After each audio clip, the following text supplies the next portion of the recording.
Segundo livro das Crônicas, capítulo de número 15, versículos 1 ao 8. Depois os versos 12 e 13. Todos encontraram, digam amém. Leiamos a palavra do Eterno que nos diz assim: Então veio o Espírito de Deus sobre Azarias, filho de Obed, e saiu ao encontro de Asa, e disse-lhe: Ouve-me, Asa, e todo Judá e Benjamim. O Senhor está convosco, enquanto vós estáis com ele. Se o buscardes, o achareis. Porém, se o deixardes, vos deixará. E esteve Israel por muitos dias sem o verdadeiro Deus, sem sacerdote que o ensinasse e sem lei. Mas quando na sua angústia se convertia ao Senhor Deus de Israel e o buscava, o achava. E naqueles tempos não havia paz nem para o que saía, nem para o que entrava, mas muitas perturbações sobre todos os habitantes daquelas terras. Porque gente contra gente e cidade contra cidade se despedaçavam, porque Deus os conturbara com toda a angústia. Verso 7. Mas esforçai-vos e não desfaleçam as vossas mãos, porque a vossa obra tem uma recompensa. Ouvindo, pois, Asa estas palavras e a profecia do profeta, filho de Obed, esforçou-se e tirou as abominações da terra de Judá e de Benjamim, como também das cidades que tomara nas montanhas de Efraim, e renovou o altar do Senhor que estava diante do pórtico do Senhor. Verso 12 e 13. E entraram no concerto de buscarem ao Senhor Deus de seus pais de todo o seu coração e de toda a sua alma, e de que todo aquele que não buscasse ao Senhor Deus de Israel morresse. Vou recapitular. E de que todo aquele que não buscasse ao Senhor Deus de Israel morresse, desde o menor até ao maior, desde o homem até a mulher. E você diga amém. Podeis tomar assento em nome de Jesus. Continuando sobre a nossa palestra, preleção sobre avivamento, hoje nós temos como tema a chave da sobrevivência é o avivamento. Repita assim após mim: a chave da sobrevivência é o avivamento. Esse é um tema muito vasto, e se fôssemos falar na íntegra desse tema, nós ficaríamos aqui pelo menos 2 horas ininterruptas falando sobre esse tema. A chave da sobrevivência é o avivamento. Escute bem isso: quando aceitamos Jesus, nós nos transformamos em uma nova criatura. Até porque a Bíblia diz que aquele que está em Cristo, nova criatura é. As coisas velhas já se passaram, e eis que tudo se fez novo. Agora escute isto: todavia, É natural que, devido à rotina diária, a nossa vida cristã, e a gente vai ficando mais cansado, e a gente vai nos distraindo com muitas coisas mundanas, e a nossa vida ela vai entrando numa rotina espiritual, ou seja, numa mesmice de sempre. E a gente entra pelo caminho da mornidão espiritual, ou tepidão espiritual, como queira interpretar. A nossa vida, ela vai entrando no estágio de formalismo, ou seja, é o cristão formal. Ele não é um cristão pentecostal, autêntico, verdadeiro, dinâmico em tudo aquilo que faz. É aquele crente cuja vida é morna, cuja vida ela está sem uma visão espiritual de que verdadeiramente o que Deus quer para ele ou para ela, e ela entra numa rotina espiritual. A gente vai à igreja, mas de fato não estamos lá. Não estamos na igreja. A gente vai à igreja, mas você vai por ir. Você vai perdendo a essência cristã. Você vai perdendo o paladar da vida cristã. Nós oramos, mas nós não falamos com Deus. Sabe aquela pessoa que parece que está na outra denominação, na outra igreja? Está lá, parece que está rezando. Tá? Só.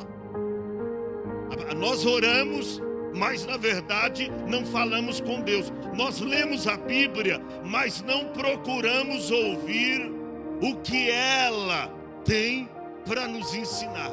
A gente lê a Bíblia como se fosse um jornal, e como se estivéssemos a nossa vida cristã espiritualmente morta.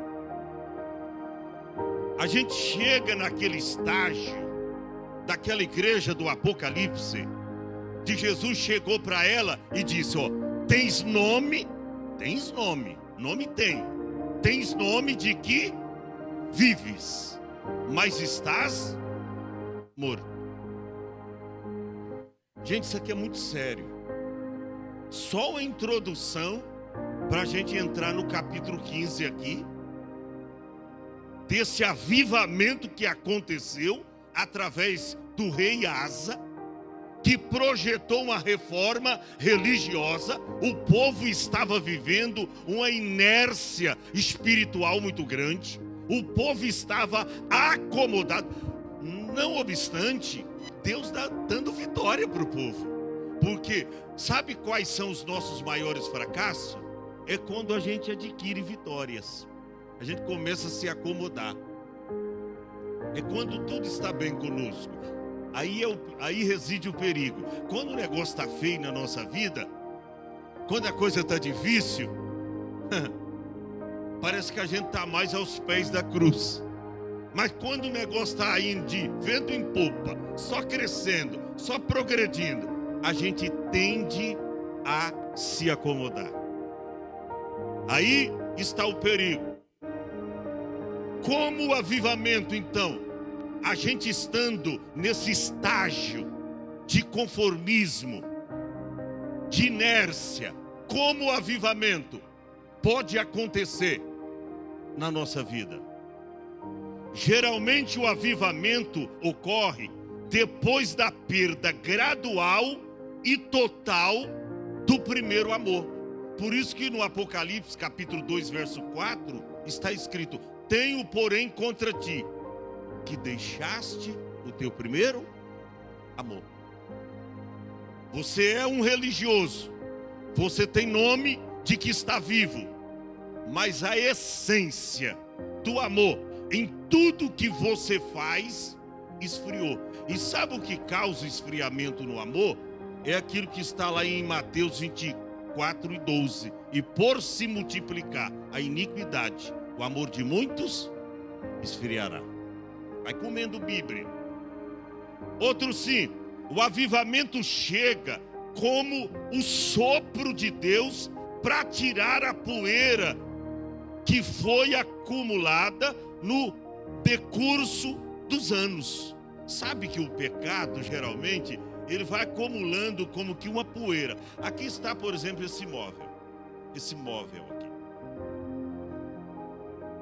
Passa uma semana, vai caindo uma camadinha pequena, fina, de poeira. Alguém olha e não percebe, não vê, mas tem poeira. 2 semanas, um pouco mais. 1 mês, 1 ano, e assim sucessivamente. A poeira vai crescendo. Assim é o pecado. A gente vai cedendo aqui, a gente vai cedendo ali. Você vai dando espaço, ocasião para o pecado, e ele vai reinando sobre a sua vida. Daqui a pouco, você precisa de um avivamento espiritual. Você precisa, como nós ouvimos aqui na quarta-feira, de um recomeço. Senão você morre. Senão você morre espiritualmente. Então, o avivamento, ele chega como um sopro de Deus para a nossa vida, para tirar a poeira do pecado que no decurso dos anos foi se acumulando na nossa vida. É desta forma. Que mais? E nesse período de tempo compreendido entre o primeiro avivamento e o atual, ou seja, aquilo que você já recebeu, um avivamento, como a sua atualidade na vida hoje, como é que está? E é você que pode fazer hoje uma pesquisa. É você que pode fazer uma alta análise, fazer um exame retrospectivo, introspectivo e exteriorativo, para ver como está a sua vida com Deus. É você que vê. Não dá para a gente sondar a sua vida. É você que sabe como está a sua vida com Deus. O avivamento, ele recoloca a igreja no seu primeiro amor. Por isso que a gente precisa buscar o avivamento. Porque ele recoloca a igreja no seu primeiro amor.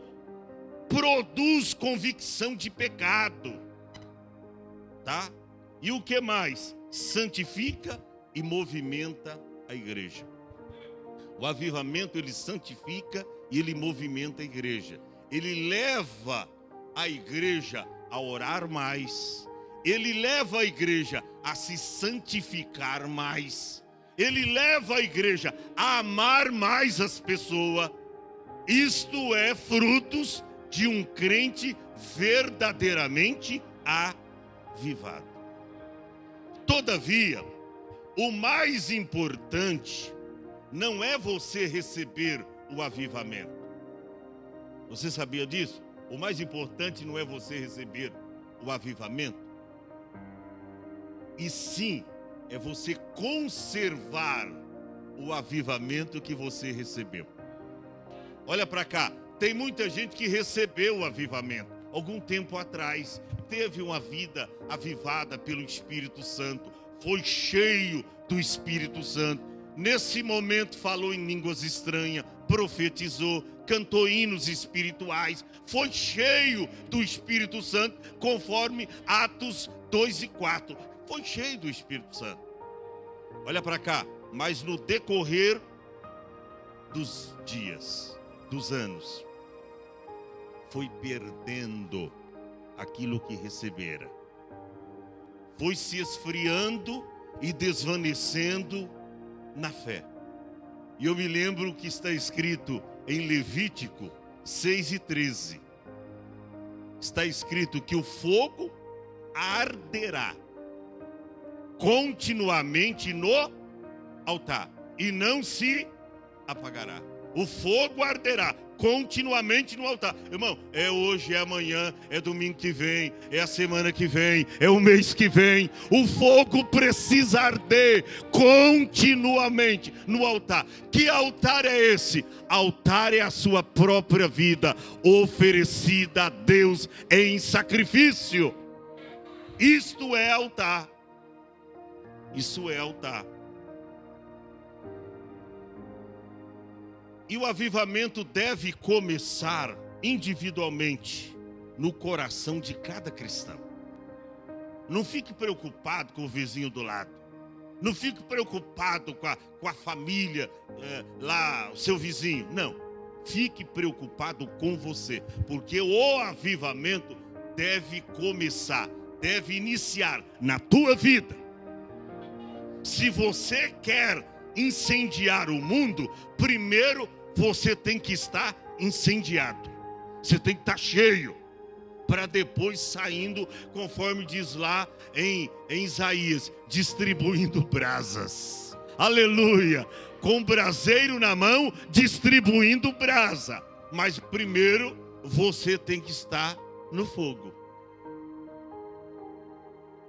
Você não pode só ficar na saladinha, né? Porque crente que não tem fogo só faz saladinha. Não adianta. Esse segundo livro de Crônicas, capítulo de número 15, fala a mensagem de advertência de Azarias ao rei Asa, todo Judá e Benjamim. E eu acho interessante que quando você estuda o capítulo 14, você vê que o rei Asa, a Bíblia diz que Abias, seu pai, morre, e Asa, seu filho, ele assume o trono. E é interessante que no capítulo 14, a Bíblia diz que o seu reinado na terra esteve em paz durante 10 anos. Ou seja, Abias morreu, o rei Asa, ele assume o trono e ele começa a fazer aquilo que é bom aos olhos de Deus. E aí ele começa a prosperar. Israel começa a vencer guerras. Olha para cá, Israel começa a vencer batalhas. Por quê? Porque o rei está bem. E quando o rei está bem, o povo também está bem. E aí ele começa a crescer, ele começa a prosperar no seu reinado. Quando você vê no capítulo 14, verso 2, diz que Asa fez o que era bom aos olhos do Senhor, porque ele tirou altares dos deuses estranhos. Ele começa a fazer uma grande reforma, ele começa a efetuar uma grande reforma religiosa em Israel. Começa a tirar aqueles deuses estranhos que estavam nos altos da colina. Ele começa a remover todos os ídolos e quebrar todas as estátuas de esculturas dos bosques, e ele vai fazendo. A Bíblia diz que ele mandou Judá, está no verso 4 do capítulo 14, a buscarem ao Senhor. Olha aí, ele começa a reinar e ele faz o que era bom, o que é bom aos olhos do Senhor. Ele manda o povo buscar a Deus de seus pais e que guardasse toda a lei, observasse a lei do Senhor. E a Bíblia diz, nos últimos versículos desse capítulo, que vem Zerá, era um etíope, lá da Etiópia, e vem com mais de 1 milhão de homens guerrear contra Israel, contra Judá, contra o rei Asa. E sabe o que o rei Asa faz? Ele não se preocupa não. Está escrito no capítulo 14, verso de número 11, que o rei Asa, ele começa a buscar o Senhor. Porque quem está avivado, quem está vivendo o verdadeiro avivamento, irmão, não se preocupa na hora do problema, da luta, da adversidade, não. Porque ele crê, ele sabe que existe um Deus que quando ele clama, Deus responde de uma forma extraordinária. E a Bíblia diz que Asa clamou ao Senhor seu Deus, e ele disse, ó Deus, nada para ti é ajudar. Aleluia. Ou seja, não custa nada, Senhor. Nos ajuda, nada para ti é ajudar. Olha, quer poderoso, quer aqueles avantajados em força, os poderosíssimos, quer aqueles que não têm nenhum vigor, não tem força alguma. O Senhor ajuda o grande, mas também o Senhor ajuda o pequeno. Ajuda a gente, Senhor. Ajuda. O que nós vamos fazer? Olha, esse etíope, ele vem com mais de um exército, de mais de 1 milhão de homens, fora 300 carros. Vinha com a multidão, está no verso de número 9. E sabe o que Deus faz? Quando o povo estava orando, olha o que é avivamento. Diz a Bíblia que Deus, verso 12, o Senhor feriu os etíopes diante de Asa e diante de Judá, e eles fugiram. Ou seja, o povo de Deus venceu a peleja. O povo de Deus venceu a batalha. O povo de Deus venceu a guerra. Por quê? Porque o povo buscou a Deus. E aí, a Bíblia nos mostra no capítulo 14 que a terra estava em paz. Diga assim comigo: a terra estava em paz. Mas é aí que reside o problema. Se lembra das minhas primeiras palavras?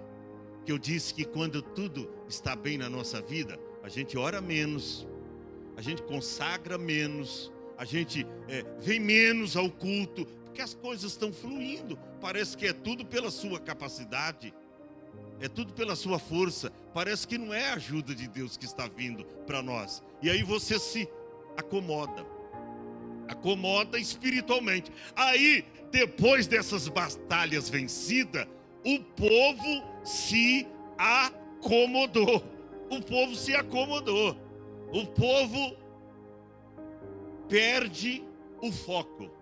O povo perde a visão de Deus. E aí, o povo pecou e havia uma anarquia generalizada em Israel. E aí, o que Deus faz? Está na hora do meu povo receber um avivamento. E a Bíblia diz no capítulo 15 que Deus usa um profeta chamado Azarias. Como era o nome do profeta, para você nunca esquecer? Azarias. Veio o Espírito. Por quê? Porque quem traz avivamento é a palavra, mas endossada pelo Espírito. E veio o Espírito de Deus sobre Azarias, filho de Obed. E sabe que a mensagem tinha uma direção. Primeiro ao rei e depois ao povo. E diz no verso 2: e saiu ao encontro de Asa e disse-lhe: ouve-me, Asa, todo Judá e Benjamim. Primeiro, o avivamento viria, o avivamento aconteceria, mas tanto o rei como o povo, eles deveriam ouvir a voz do Senhor. Ouve-me, Asa, todo Judá e Benjamim. Ou seja, parece que já fazia algum tempo a Bíblia não foi escrita numa ordem cronológica de assunto. Do capítulo 14 até o capítulo 15, passou-se aí algum tempo, a terra gozando delícia e paz. Do capítulo 14 até o capítulo 15. Mas aí o povo se acomodou. E aí, o que Deus faz? Deus levanta um profeta para incendiar o povo, para buscar o avivamento. Deus levanta o profeta. E esse profeta vai em direção do rei e disse: ouve-me, Asa. Uma boa sugestão aí para quem quiser, vai ter o próximo filho, né? Filho. E escolher aí Asa como filho, né? Pena que o seu já foi escolhido, né, Thaís? As letras são as mesmas, né? O próximo, né? Glória a Deus.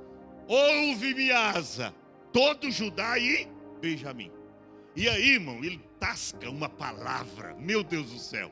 Ele diz: ó, o Senhor está convosco enquanto vós estáis com Ele. A primeira palavra de Deus para aquele povo foi essa: olha, gente, o Senhor está convosco enquanto vós estáis com Ele. Besteira, gente. Você já deixou Deus há algum tempo e pensa que Deus está andando com você? Está pensando que Deus está naqueles para-choques de caminhão? Olha, eu estou sendo dirigido por Deus, Deus está... Nananina, não. Eu li aqui esta semana, João capítulo 15, versículo de número 7, quando Jesus disse, ó, se vós estiverdes em mim, primeira condição, estabelecida pela palavra, se vós estiverdes em mim, esse versículo está no condicional. Segunda, e as minhas palavras estiverem em vós, é condicional. Ó, primeiro, se vós estiverdes em mim. Segundo, e a minha palavra estiverdes em vós, aí a porta estará aberta. Pedireis tudo o que quiserdes e vos será feito. O profeta chega dizendo para o povo, olha, o Senhor está convosco enquanto vós estáis com Ele. Você está pensando que Deus vai estar com você quando você não está nem aí com as coisas de Deus? Não se preocupa com a obra, em ajudar, em fazer como nós ouvimos, em contribuir, em evangelizar, em falar de Jesus para as pessoas. Você pensa que Deus vai estar preocupado com gente que não está preocupado com a sua obra? Gente, tem pessoa que não se preocupa com a obra de Deus. Você tem que viver a obra de Deus 24 horas por dia. O maior desejo do meu coração e o maior gozo do meu coração é servir a Deus e realizar a sua obra. Se você não tem esse desejo, olha para cá, ou é defeito de fábrica, tá? Tem defeito de fábrica, ou tem coisa errada na sua vida, porque é impossível um crente avivado não se preocupar com a obra de Deus. Tem defeito de fabricação, nasceu na fé com problema, mas Jesus conserta, porque até o vaso que se quebra na mão do oleiro tem conserto, porque quebra, mas quebra na mão do oleiro, tem conserto. O profeta, ele não faz rodeio, porque tem gente que vai entregar uma profecia e enche a gente de sonhos falsos, né? E coloca a gente... eu já fui para os Estados Unidos não sei quantas vezes. Já fui para o Japão não sei quantas vezes. Eu acho que... E para a Itália. Eu já fui para tudo, irmão. Através das profecias. Eu estou lutando para ir, não sair fora do país. Talvez no Paraguai. Mas tem gente que leva e começa com a frescura. E Deus, e sabe aquela profecia que começa a bajular você? Gente, isso não é de Deus. Isso não é de Deus. Esse negócio de profecia que vem massagear. Ai, Matia, você vai lá para os Estados Unidos. Você vai crescer. Irmão, cuidado. Eu nunca criei nesse negócio. Eu nunca criei. Eu olho assim para o profeta. Isso aí não é verdade. Não é verdade. Por quê? Porque não é esse o sentimento do nosso coração. Eu sou mais levado a crer, guerreira Arlete, numa profecia que prega contra mim do que ao meu favor. Porque as profecias que a gente vê por aí, todas elas, olha, 99,9%, todas elas massageando o ego das pessoas. Deus vai te dar isso, Deus vai te promover, Deus vai te colocar no pedestal, os seus inimigos vão estar lá embaixo aplaudindo você. E olha, você olha assim, nossa, que coisa linda, e o povo chora, aquela coisa toda, meleca os rostos. Para com isso, meu irmão. Deus não faz esse tipo de coisa. Deus usa, Deus desce a lenha. Deus desce a lenha. Ele chega e diz: o Senhor está convosco, enquanto vós estáis com Ele. E Ele diz mais: se o buscardes, o achareis. Ou seja, você pensa que se você não buscar a Deus, você vai encontrar? Não vai. Isaías 55, verso 6 está escrito: buscai ao Senhor enquanto se pode achar. É a gente que tem que buscar. Sou eu que tenho que buscar. Avivamento é isso. É quando produz em mim um sentimento de me prostrar perante esse Deus Todo-Poderoso e o buscar de todo o coração. Isso é avivamento. Se o buscardes, o achareis. Por quê? Porque Deus se deixa se achar por aqueles que o buscam. Se o buscardes, o achareis. Porém, se o deixardes, ele foi categórico, taxativo. O profeta não fez rodeio, não. Ele diz: ó, se o buscardes, o achareis. Porém, se o deixardes, ele vos deixará. Deus não vai estar com você se você não quer estar com Ele. Então, o ponto de partida não é Deus, é você. O que diz Tiago 4:8? Está escrito assim: chegai-vos a Deus, e Ele se chegará a vós. É você que começa. Nesse relacionamento com Deus, é você que começa. Chegai-vos a Deus, e Ele se chegará a vós. É automático. Você dá um passo para Deus, Ele também. Aqui é você, aqui é Deus. Você, ó, aí Deus, tá aqui. Aí você, daqui a pouco você vai estar assim com Ele, ó. Aleluia. Mas você tem que dar o ponto de partida. Tem gente que não ora, não lê Bíblia, não vem ao culto e quer ter uma vida avivada. Eu me lembro do avô da Ruth. Eu novo, casado de novo, nós fomos para, acho que foi para Campinas, e a gente posou na casa dele. Aí depois do jantar, já é falecido o avô dela, ele disse: olha, mas eu tenho um desejo de receber o batismo com o Espírito Santo. Eu tenho um desejo a vida toda. Aí a avó dela, que ainda estava viva, diz: é, pastor, mas ele nunca pediu. Ele disse que se Jesus quiser batizar ele, batiza. Mas ele nunca orou para Jesus batizar. Então eu disse: irmão, o senhor vai morrer e não vai receber essa promessa. Porque a promessa é para aqueles que buscam. É para aqueles que pedem. A Bíblia diz lá em Mateus 7 e o verso 7: pedi e dar-se-vos-á, buscai e encontrareis, batei e abrir-se-vos-á. Por quê? Porque aquele que pede recebe, o que busca encontra, e o que bate, a porta se abre. Tem que pedir. Então o profeta chega categórico. Eles dizem: ó, se o buscardes, o achareis. Porém, se o deixardes, os deixará. Agora, olha como o povo precisava de avivamento. No verso de número 3 está escrito: e esteve Israel. E esteve Israel por muitos dias sem o verdadeiro Deus, sem sacerdote que o ensinasse e sem lei. Por muitos dias aí não quer dizer dias e semana, alguns meses ou anos. Isso equivale a dizer por muito tempo.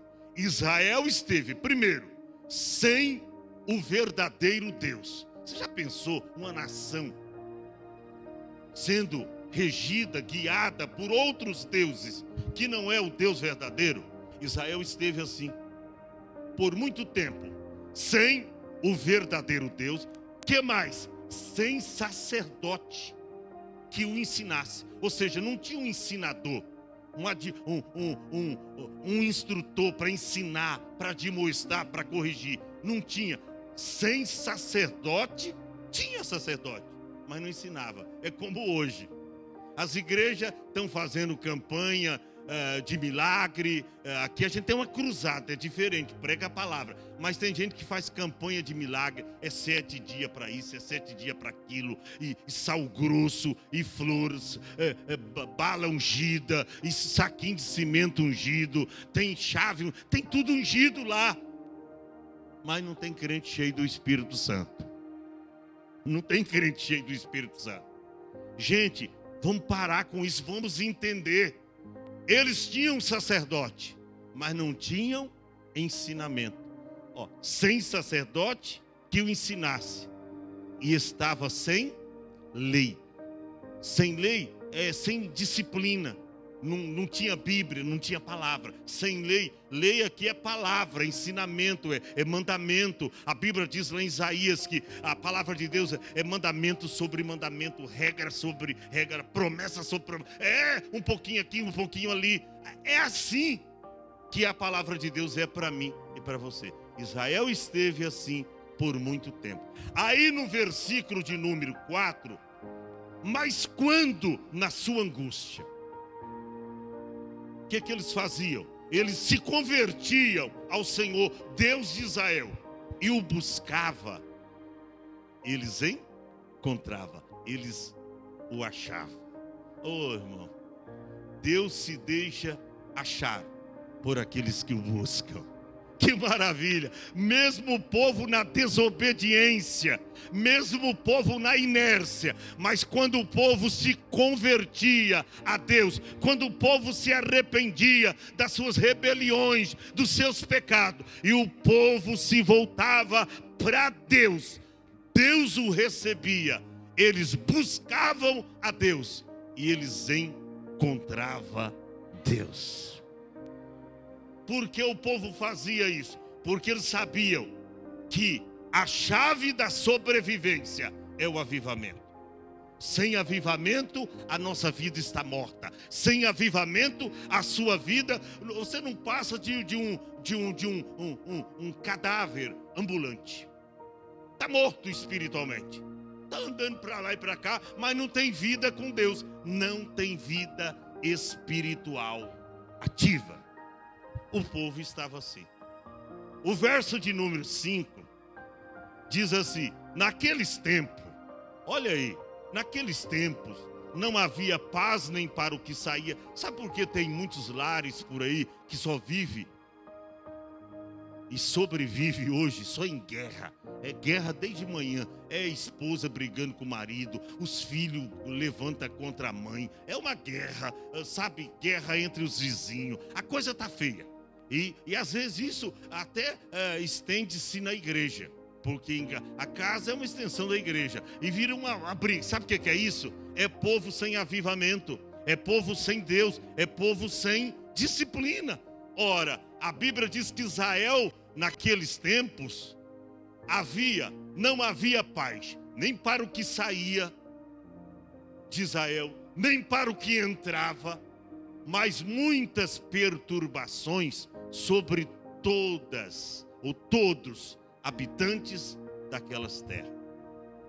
E o verso seguinte diz: porque gente contra gente e cidade contra cidade se despedaçavam. Ou seja, eles brigavam. Não tem algumas igrejas que é fofoca, é mexerico, é briga jovens, adolescentes, os músicos brigam um com o outro. Bom, isso é falta de avivamento. Aleluia! Tem uns lares que vivem o pé de guerra. O que é isso? Falta de avivamento. Isso é falta de avivamento. Mas a Bíblia diz, o profeta não somente traz uma palavra dura, mas no verso 7, ele é contundente. Ele diz assim para o povo: mas esforçai-vos, e não desfaleçam as vossas mãos, porque a vossa obra tem uma recompensa. Aleluia! Olha para cá, o seu trabalho para com Deus não é em vão.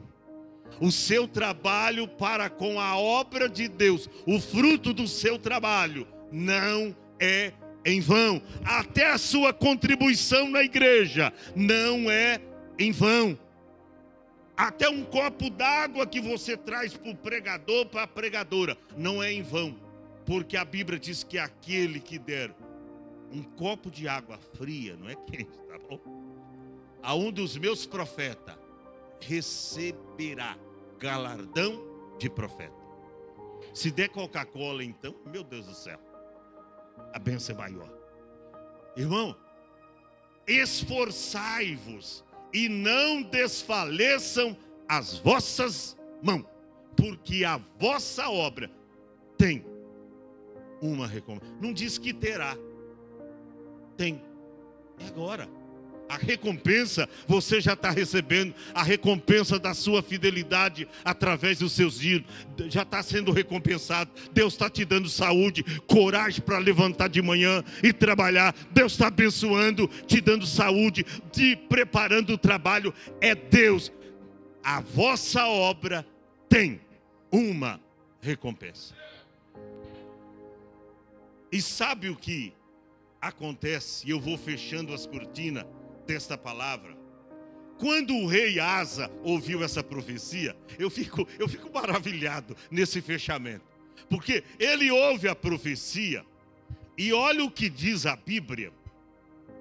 Olha o que diz a Bíblia no versículo 8. Põe o verso 8. Diz assim: ouvindo, pois, Asa estas palavras, ele protestou.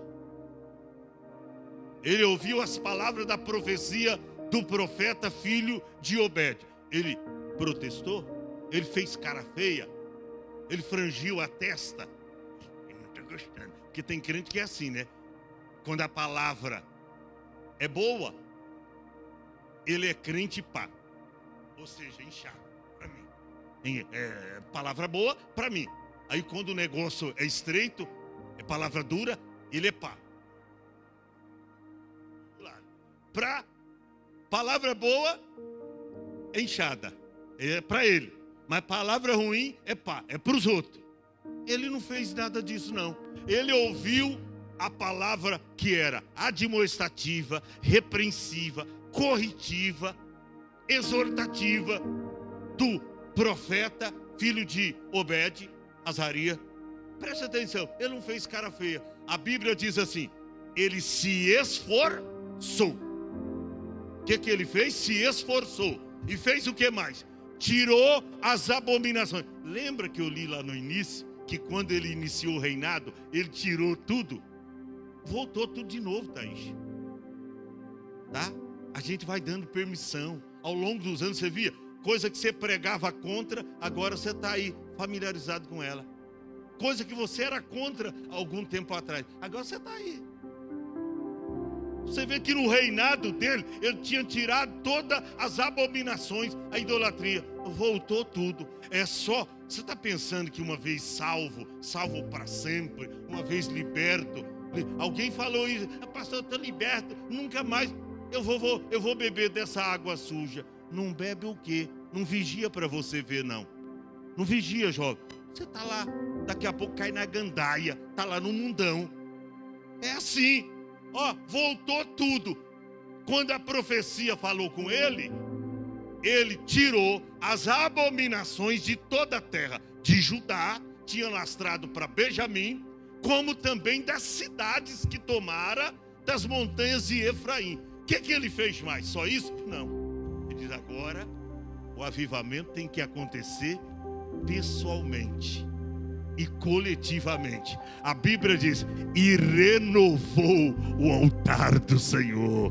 Gente, é noite para a gente renovar o nosso altar. É noite de renovo espiritual para o ministério Hope. Você não pode continuar nessa mesmice de sempre. Esse crente frio, esse crente fraco, esse crente desvanecido. Um dia vem no culto, 10 dias fica em casa, no Big Brother dessa vida.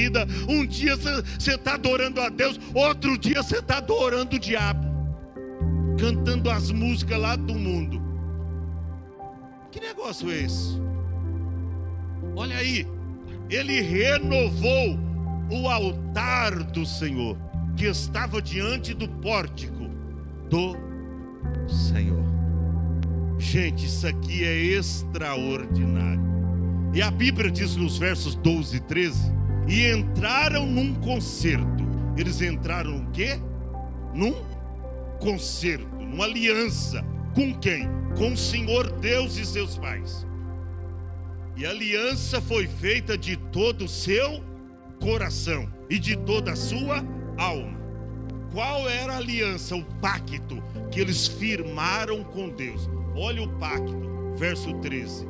E de que todo aquele, preste atenção, todo aquele que não buscasse o Senhor Deus de Israel, o que aconteceria? Morresse. Quem não buscasse a Deus, morreria. Eu vou recapitular. Quem não buscasse a Deus, morreria. E olha, desde o menor, isso é, a criança, até o ancião, o de maior idade, desde o homem até a mulher, eles entraram num concerto de que todo aquele que não buscasse o Senhor morresse. E fechando as cortinas, vire a página aí para o capítulo 16. Sabe o que aconteceu? O tempo passou. Depois de alguns anos, o rei Asa, ele esqueceu desse concerto, desta aliança que havia feito com Deus. Porque esquece, viu, irmão? Tem muitos crentes aí que esqueceu tantos princípios bons da fé, do primórdio, do começo, quando ele iniciou a sua jornada com Deus. O crente esqueceu. Esqueceu que tem que chegar na igreja orar. Esqueceu que tem que ser um fiel dizimista. Esqueceu que é bom que tenha testemunho dos que estão lá fora, para que não caia em afronta e no laço do diabo. Não adianta você adorar a Deus aqui na igreja, mas posta lá nos seus stories, lá no seu estado, você posta lá a foto seminu. Não adianta. Você não está adorando a Deus. Para adorar a Deus tem que renunciar. A gente está esquecendo dos princípios de santidade, conforme diz lá Hebreus 12 e 14, segui a paz com todos e a santificação, sem a qual ninguém verá o Senhor. A gente está esquecendo desses princípios, e é esses princípios que nos traz o avivamento espiritual para as nossas vidas. São esses princípios. Eles entraram aqui no concerto. Mas como é? O que aconteceu? Olha aí o verso de número 12 e 13 do capítulo 16 e eu finalizo. E caiu Asa doente dos seus pés no ano 39º do seu reinado. Olha, reinou bastante. Reinou bastante.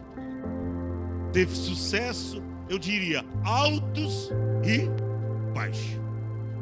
Mas no ano 39º do seu reinado, ele ficou doente. A Bíblia diz que a doença era nos pés. Grande por extremo era a doença. E a Bíblia diz que, contudo, na sua enfermidade, ele não buscou antes aos médicos. Qual era a aliança que eles haviam feito com Deus? Que todo aquele que não buscasse ao Senhor, Deus de Israel, morresse. No ano 39º do reinado dele, ele fica doente. Aí na sua enfermidade, diz que grande por extremo era a enfermidade, ou seja, uma enfermidade, digamos hoje, um câncer, uma doença com a fatalidade, um grau de morte de 90% aí. Mas na sua enfermidade, diz a Bíblia, ele não buscou o Senhor, antes aos médico. E olha o verso seguinte, e eu finalizo. E Asa dormiu com seus pais e morreu no ano 41. Ele ficou doente no ano 39 do seu reinado, 39. Ele teve 2 anos, Thaís, para buscar o Senhor. Se ele buscasse o Senhor, ele teria recebido o milagre. Se ele buscasse o Senhor, ele teria recebido a cura. Deus esperou ele enfermo, doente, 2 anos. Só que, contudo, na sua enfermidade, diz o verso de número 13, o verso 12, que ele não buscou o Senhor, senão os médicos. Ou seja, saiu descontroladamente, procurando os melhores médicos daquela época, do mundo de então. Saiu procurando os médicos. Ele esqueceu que Deus cura, que Deus liberta, que Deus sara. Deus disse para o povo, a nação de Israel: eu sou o Senhor que te sara. Ele esqueceu disso. 2 anos o Senhor esperou para essa reação, essa conduta, esse posicionamento. Não veio.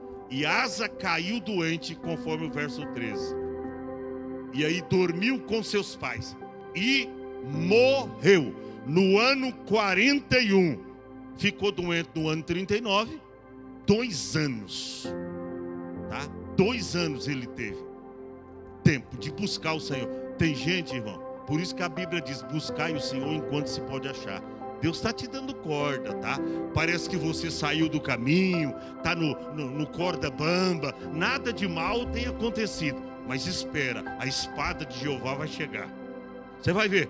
Não busque o avivamento de Deus para a sua vida, porque avivamento é sobrevivência. É sobrevivência o avivamento. Não busca para você ver. E a Bíblia diz que ele morreu no ano 41 do seu reinado. Fique em pé. A chave da sobrevivência é o avivamento. Nós vamos louvar a Deus, mas eu gostaria, você que quer um renovo espiritual para a sua vida, olha para cá. Eu gosto de pregar na igreja palavra que edifica, palavra que levanta a pessoa espiritualmente. Não é palavra para massagear o ego, não. Eu não estou aqui para isso. Deus não me chamou para isso. Tem muitos pastores por aí que estão sendo pagos para pregar o que o povo gosta de ouvir. Que Deus me livre disso. Eu nunca quero ser pago para pregar o que o povo gosta e quer ouvir. Mas eu quero ser usado por Deus para pregar o que o povo precisa de ouvir. E você que está buscando um renovo, uma melhora na sua vida, espiritualmente falando, quer servir o Senhor com mais dedicação, fervorosidade, dinamismo, quer ser mais crente, sai do seu lugar e venha diante do altar. Nós vamos louvar. Vem depressa, sai do teu lugar. Pastor, eu quero um avivamento para a minha vida. Eu quero mais poder de Deus. Eu quero mais unção, graça de Deus. Saia do teu lugar e venha. Venha diante do altar do Senhor. Venha.